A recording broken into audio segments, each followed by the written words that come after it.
If you're interested in the story behind the business headlines, check out Big Technology Podcast, my weekly show that features in-depth interviews with CEOs, researchers, and reformers in business and technology. Hi, I'm Alex Kantrowitz. I'm a longtime journalist, CNBC contributor, and the host of the show. I empty my Rolodex every Wednesday to bring you awesome episodes, so go check out Big Technology Podcast. It's available on all podcast apps. Would love to have you as a listener. From LinkedIn News, I'm Jessie Hempel, host of the Hello Monday podcast. Start your week with the Hello Monday podcast. We'll navigate career pivots. We'll learn where happiness fits in. Listen to Hello Monday with me, Jessie Hempel, on the LinkedIn Podcast Network or wherever you get your podcasts. Hello, my friends, and welcome to another exciting episode of Negotiate Anything. This show is produced by the American Negotiation Institute, and with over 5 million downloads and listeners in over 180 countries, listeners just like you have made this the #1 negotiation podcast in the world. Hi. My name is Kwame Christian, and I am the founder and CEO of the American Negotiation Institute. Here at ANI, we believe that the best things in life are on the other side of difficult conversations, and we are passionate about providing you with the best content that will help you to make your difficult conversations easier, both at work and at home. Lastly, I want to remind you that we offer consulting and conduct trainings, both virtually and in person, all around the world. Our focus is in 3 main areas. First, negotiation and conflict resolution. Second, leadership. And lastly, diversity, equity, and inclusion. Check the link in the description below to learn more about how we could work with you and your team. And now, without further ado, let's jump into the interview. Brandon, thanks for joining us today. Thanks for having me. It is my pleasure, man. So how would you get us started by telling us a little bit about yourself and what you do? So Brandon Mitchell, obviously my name, work as a transactional lawyer, mostly M&A and reinsurance in the financial services industry. My company is called Aspida. We were just rebranded to the name Aspida and were acquired last year. Prior to that, worked at Nationwide Insurance in the mergers and acquisitions legal group. Went to law school with you, Kwame. Went to Ohio State for law school in undergrad. In between those two, played, while at Ohio State, played football for Ohio State, and then played with the Cleveland Browns and the Houston Texans for a small cup of coffee. Not long, but then decided very quickly that, law school was the route for me. I kind of achieved that dream of, making it to the NFL. Didn't stay long, was the end of the roster guy, but then went on to law school. That's awesome. That is awesome. An impressive career, my friend. And so everybody, Brandon was the guy that everybody looked up to in law school. Everybody wanted to be. And so he was actually the president of the Black Law Student Association while he was there. And then I followed in his mighty footsteps and was the president as well. I know everybody told me not to do it because I would lose my mind. And I was like, no, I could do it. And then I lost my mind. So, but it was fun. We had a good time. And everybody, we're in for a treat today because Brandon has an extensive expertise when it comes to negotiating in the business world. And what we're going to do is we're going to focus on something that is foundational, but it's almost so foundational that people miss. And if you miss this part of the negotiation, it is almost impossible to have a good negotiation. And so let's set the stage here when we're talking about really setting a common understanding before the negotiation begins. Can you tell us what you mean by that? Okay. So for me, when you're going into a negotiation or if you're having a disagreement and you're looking to resolve it, making sure that each side of, the disagreement have a common set of facts. For me, it's so important because then you at least know where you stand on the issues. You're able to then evaluate and say, okay, maybe we can get common ground on, 1 or 2 points. But I think the initial point of ensuring that the facts are the same, for me is essential to beginning to understand, the counterpoints that may be raised and also the potential positioning of the counterparty that I'm negotiating with. Yeah, 100%. And I think when everybody listens to this, they'd say, well, of course, duh, that's obvious. But it's really not as obvious as we would think, too, because I think going into these conversations, we go into it with an egocentric type of perspective. So we're just looking at it from our own angle. And then when we look at it from our own angle, our positions and their positions seem abundantly clear. And so we don't even often take the time to challenge what is real and what is presumed. Yeah, that's right. I'll use and again, for me, I look at this in a business perspective. It's interesting. A lot of people say, make sure, I do a lot of diversity things at work, and they say, make sure you bring your authentic self to work. As it relates to negotiations, I often have to make sure I'm bringing my kind of authentic self home, right? My negotiation home.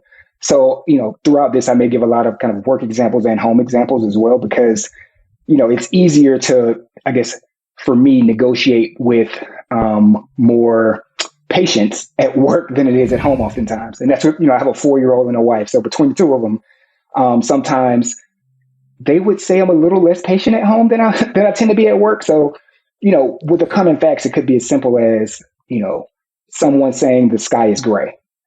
And, I would say, no, the sky is blue. Obviously, everyone knows the sky is blue. Like, what's this person's problem? Why are they saying the sky is gray? And the common set of factors, what is the sky like today? So they may be saying the sky is gray today, not the sky is always gray.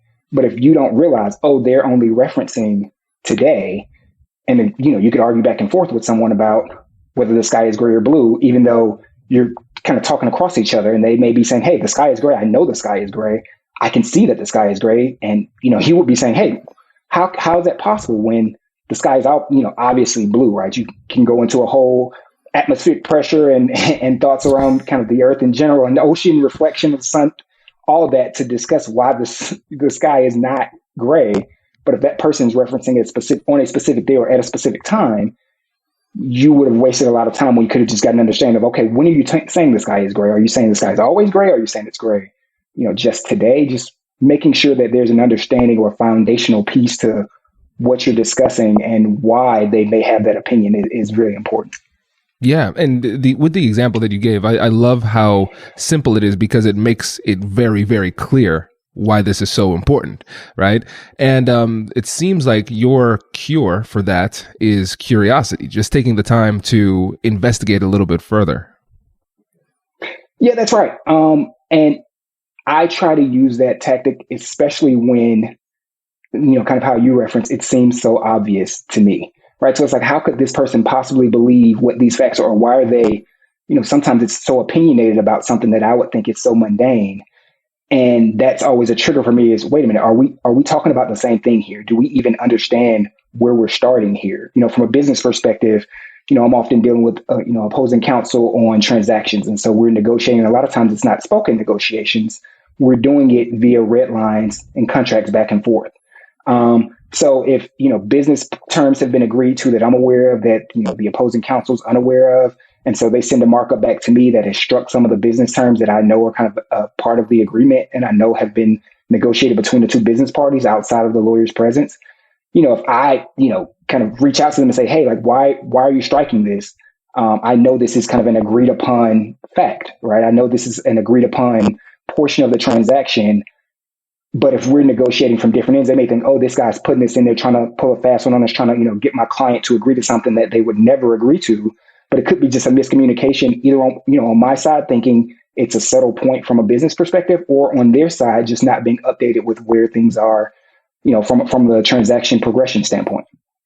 Absolutely. Yeah. And you can, with that example, you can see how it creates almost a fork in the road in the conversation, because you could either, like you said, approach it with curiosity and ask questions. What's leading you to do this? How did you come to this conclusion? What do you hope to accomplish with that edit? Right. And then it starts a conversation and it gives you an opportunity to learn and to create a connection with the other side. Or you could go the other route, which is typically where your amygdala tends to go, right? With the the fear response. It's like, oh, no. I know what you're trying to do. You're trying to attack me. Well, I'm going to attack you back, right? Or I'm going to run away from it. I'm going to avoid this conversation. I'm going to ghost you because you're not the kind of person I want to work with, and I'm a little bit scared in this situation. Regardless, both of those alternative responses, neither of them are beneficial, but it all starts with the way that you're perceiving what is happening. It's the same set of facts in terms of what is happening, but a completely different interpretation leads to a completely different approach to how to handle the rest of the negotiation. To add to your point, I think it's important to understand kind of where the facts are at the beginning, because you could also get from that where someone has a different perception of what those initial set of facts were. And that could lead to additional questions. So you may be intending to, kind of negotiate or solve one conflict, and there may be a conflict on those facts. And it allows you to step into the shoes of potentially the other person and see what they perceived, if this was, kind of a common event that you both experienced or witnessed, or to understand how they're reading, whether, if it's words on a paper, how they're reading this or what their experiences have been to have them interpret it that way, whether, in our world, it's oftentimes market stand, but the market has changed to on terms and conditions as it relates to contracts. So starting at the beginning, if you will, for me is, okay, do we agree that these are the facts? And if we don't, we have to take a step back in what we perceive to be the starting point of our negotiations anyway. Oh, I love this. Yeah. And this is a great example too, because you said, for example, it might have been a common situation. Both people may have been in that common situation.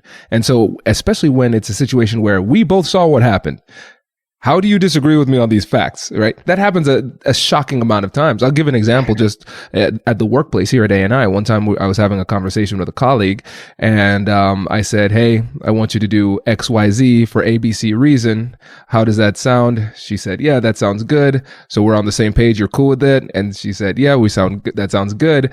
And then like a couple of weeks later, turned out that was a problem. I said, I checked with you twice during the conversation to make sure you were okay, right? And so I think also we have to sometimes ask what seems to be like the dumb question. How are you perceiving this? What do you remember that happened? Because human memory is infinitely fallible. It is laughably bad. If you want to look up how bad human memory is, go to the studies of Elizabeth Loftus. They are equal parts fascinating, hilarious, and terrifying, because human memory is really, really bad. And then when you blend that with the reality that usually we will go into these conversations and go back into the archives of our memory with a self-serving bias, our bad memory becomes even worse and tipping in our favor, right? So starting off the conversation with curiosity to just say, hey, this might sound like a silly question, but give me your perspective on what happened, and just start there. And then actually listen. And this is the biggest part too, because at that time, sometimes you'll hear them recalling the story, and you're going to want to go in and counterpoint them immediately. Like, nope, that's wrong. Nope.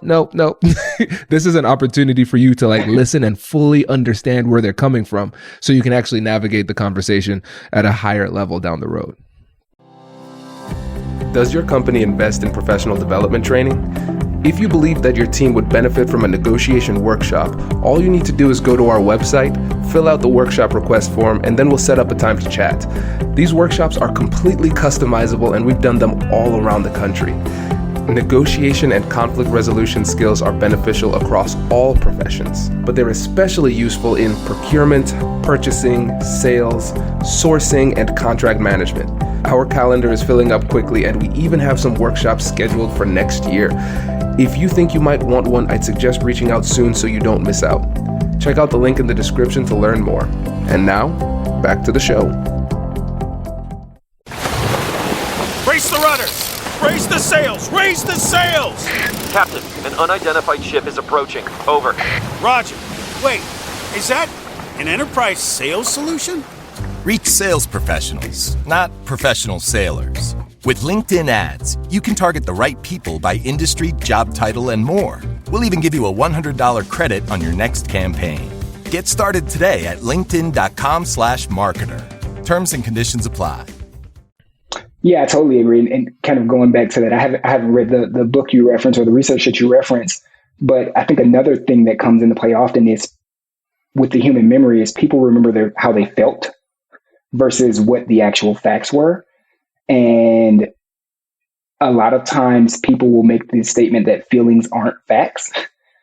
However, they change perceptions, right? So you may feel as if I didn't, let's say, greet you on the way in. So now you feel like, oh, this person, doesn't like me, or he's having a morning, right? If you take it to a home perspective, oh, this person's having a morning. When it's like, I said hi, or I thought you were still sleeping, or I thought you had headphones on so you didn't hear me, and I intended to greet you. So even though you felt as if I didn't, if you have video evidence, right, you can show that maybe that happened. So I think people remembering feelings, and that's what makes that question so critical, is how did you perceive this? And because, as a part of negotiation, right, for me, I'm always taking in information. And if I, from that perception, they're going to give me some facts, but I oftentimes you get feelings involved in that as well. And so you can either, kind of reiterate back to that person, kind of, this is what I heard you were feeling, or this is what I thought from those facts, or it gives you maybe a stream of consciousness of what that person may be thinking in those negotiations, or what sensitive points they may have, that will allow you to then get to a common ground emotionally as well. So you may understand, I can't press that button, or I can't go to that topic because that obviously seems like a hot button to them. But it then may give you a clue to where you can be more delicate in your tone, or maybe in your language, or where you can give a little bit to make them feel better. Oh, okay. All right, Brandon. So tell me what you think about this. And this is just coming off the fly here, so I might be wrong. So call me out if I am. Okay. So when we think about a common set of facts or a common understanding, what we could think is we need to agree on everything that happened and our perceptions before moving forward. But what it sounds like is that a common understanding simply means I get an understanding of where you're coming from and how you're feeling about it. You get an understanding of where I'm coming from and how I feel about it. And we might not be in agreement, but at least we understand where we're coming from, and we can use that as a starting point to move forward, even though we don't agree on everything. Exactly. So while it may not be a, I guess, quote, common set of facts, you at least understand where the starting point is. So maybe that's a better term is, we know, okay, we're starting from, we perceive this differently. And that could, tailor the negotiation in a different way, because you could spend a lot of time then saying, oh, well, you may have perceived this one way. This wasn't my intent. I'm sorry that happened. Or we can remedy your perception. And, my realistic intent was this, and this actually would have solved whatever problem may have been presented on the other side, without, kind of just starting from a place of not knowing that there was a misinterpretation. Yeah. And so check this out. This is actually pretty liberating too, because a lot of conversations get completely derailed because now we're having a battle over memory. Your memory is terrible. My memory is terrible, but I think mine is a little bit better than yours. So how are we going to figure that one out? Right? There's no video evidence, like you said. Yeah. But if we realize, hey, we don't need to be completely on the same page, we can still move forward. That's liberating. And another thing too is, like, we exist currently in the present, and then we will exist in the future. But the past has happened. I can't do anything about it. So we can agree to disagree on the past, but really this conversation should be future focused. It should be future focused problem solving. So we're having this conversation to figure out what our relationship is like now and what it looks like in the future. And even if we don't agree on the past, we can use that understanding to move forward and begin to find agreement on what we want the future to look like. Exactly. And if you really, take a step back, understanding that there's a disagreement on the past is actually a fact, right? So, if two people are in negotiation, it's like, hey, we disagree on what happened. So now at least we know we disagree and we can kind of progress going forward. So that is a common set of facts. The fact there is, hey, we disagree on whatever the scenario was. Ooh, this got deep. this got really deep, because that changes the whole way that we look at this. I mean, for me, because I always think about common set of understanding, and this might be my lawyer bias. You in like trial advocacy, you might stipulate to some facts, and so we say, okay, we agree on facts 1 through 5, but 5 through 10 we don't agree on, and then we approach it like lawyers. I'm going to litigate facts 5 through 10, and I'm going to try to convince you otherwise through brute force. It's really tough. And so, but now we realize, hey, all of that effort and frustration that we experience when we're trying to convince somebody of the way things are and that their perception is wrong is oftentimes completely unnecessary when we actually take a step back and consider what the ultimate goal is. Right. Agreed. Right. And if the ultimate goal, one of the things, in a law context is oftentimes you're looking for a winner and a loser. Right. So you're trying to persuade judge, jury, arbiter to move in your direction, one way or another. And so you're directly opposing each other. I think they're, if you step outside of kind of the legal world, oftentimes there are places where you can have two winners, right? Two people can agree, or if you're kind of working on a settlement, two people can get two things that they both want at the same time. And so they don't have to be losers. And so understanding, hey, we disagree on these things, how, whatever those, using your term, stipulated facts that we disagree on, how they play into what the ultimate decision or what our motivations were for coming to the table to negotiate initially can play a big factor into that. Because if we disagree on 5 through 10 of those facts, and 2 and 3 are really important to you, I guess 5 and 6 are really important to you, and 7 through 10 you don't care about, and I only care about 7 through 10 and don't care about 5 through 6, we can come to an agreement very quickly once we realize, hey, we just disagree on these two things, but they're not that important to me. Obviously you wouldn't say that to the person at the table, but it's much easier to have a negotiation around the things that you do agree on or that you may need, as opposed to not. You know what's cool about this, Brandon? It's like with this, the things that we've talked about, it's not a skill, right? People don't need to learn a new skill in order to execute this. They just need to change their mindset around the entire interaction and around perception and their feelings of right and wrong in the moment. And I think that's really liberating, again, because we don't need any high level technique.